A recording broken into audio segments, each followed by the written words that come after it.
નમસ્કાર દર્શક મિત્રો, એડી ન્યૂઝમાં આપનું હાર્દિક સ્વાગત છે। હું છું આપની સાથે આરડી વાઘેલા। જોઈએ આજના મુખ્ય સમાચાર। અંકલેશ્વરમાં મોબાઈલ ટાવરના જનરેટરની ટાંકીમાંથી ડીઝલ ચોરીમાં રાજસ્થાનના 2 શખ્સોની ધરપકડ કરતી એલસીબી। અંકલેશ્વરના ગ્રામ્ય વિસ્તારમાં મોબાઈલ ટાવરના જનરેટરની ટાંકીમાંથી ડીઝલ ચોરીમાં ભરૂચ એલસીબીની ટીમે રાજસ્થાનના 2 શખ્સોની ધરપકડ કરી 100 લીટર ડીઝલ, મોબાઈલ અને પિકઅપ મળી ₹5.19 લાખનો મુદ્દામાલ જપ્ત કરી વધુ તપાસ હાથ ધરી છે।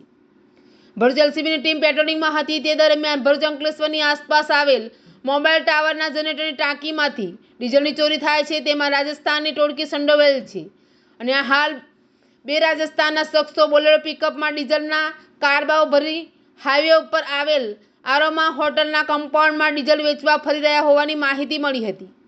જે માહિતીના આધારે હોટલના કમ્પાઉન્ડમાં તપાસ કરતા પિકઅપ ગાડી મળી આવી હતી। પોલીસે પિકઅપમાં તપાસ કરતા ડીઝલ ભરેલા 3 કારબાઓ મળી આવ્યા હતા।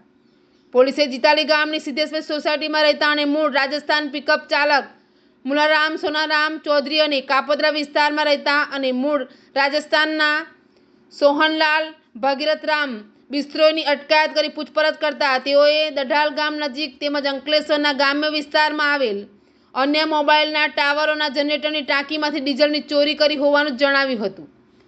તેમાં દઢાલ ગામ નજીક મોબાઈલ ટાવરના જનરેટરની ટાંકીમાંથી થયેલ ડીઝલની ચોરી અંગેની ફરિયાદ રૂરલ પોલીસ મથકમાં નોંધાઈ હતી। એલસીબી પોલીસે 3 કારબામાંથી ₹9,000ની કિંમતનું 100 લીટર ડીઝલ તથા 10,000ના 2 મોબાઈલ અને 5 લાખની પિકઅપ ગાડી મળી કુલ ₹5,19,000નો મુદ્દામાલ જપ્ત કરી અંકલેશ્વર રૂરલ પોલીસના હવાલે કર્યા હતા। એડી ન્યૂઝ સાથે રિપોર્ટ જયેશ પ્રજાપતિ।